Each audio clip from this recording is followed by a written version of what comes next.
The story of Beowulf is one of those all-time great heroic adventure tales. And today I wanted to take a look at Rosemary Sutcliff's retelling of it.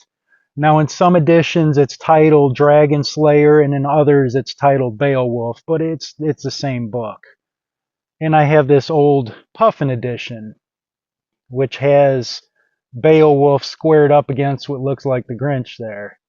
And just looking at the matchup card, I would say the monster's kind of at a disadvantage there with those spindly little legs and underdeveloped glutes. Bro probably should have done some squats.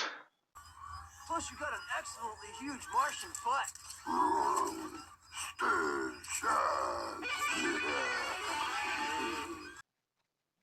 It also has some drawings on the inside of it.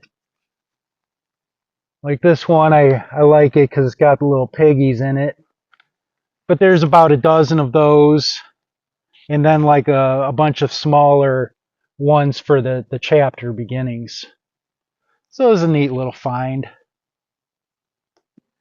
The story starts off in Geatland, which I believe is in modern day southern Sweden. And these travelers have come from Denmark. And one of the travelers is telling this tale about how one of the kings in Denmark, Hrothgar, built this grand hall, and all the people loved it, so they were in there partying, drinking, making music, just having, celebrations. And from his lair, this monster Grendel heard everybody having a good time and decided that was not going to work for him.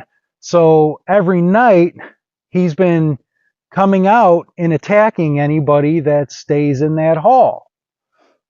So all the people are living in terror because even the king's greatest champions are being slayed by this monster. And after he tells this story, one of the people in the audience is Beowulf. And listening to this, he immediately goes up to his king and asks for permission to go travel on a voyage. And the king says, "Why would you want to do that?" And Beowulf says, "Well, you see, when I was a baby, King Hrothgar took in my parents when they were seeking asylum. So he did a great thing for my family and gave us a fresh start to work with. So I feel like I owe it to him to go and help him solve this monster problem of his."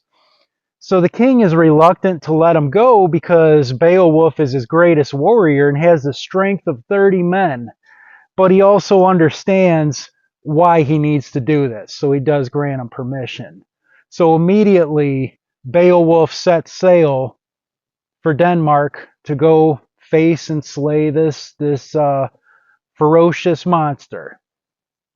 I love the way that Sutcliffe worded this, the writing style. She didn't do just a direct translation of the story, but she also didn't simplify it down to just be children's book style. I felt like her word choice and the sentence structure, she really stayed true to the epic poem style, but just made it a little bit more accessible for modern readers.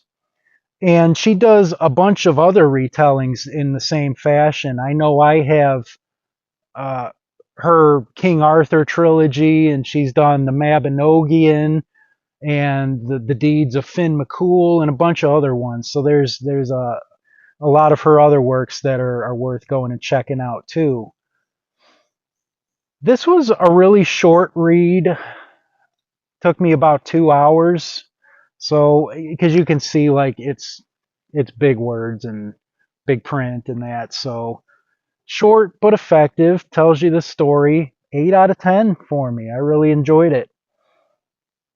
So, if you heroes are curious what the whole Beowulf story is all about, I think this is a most excellent starting point for you.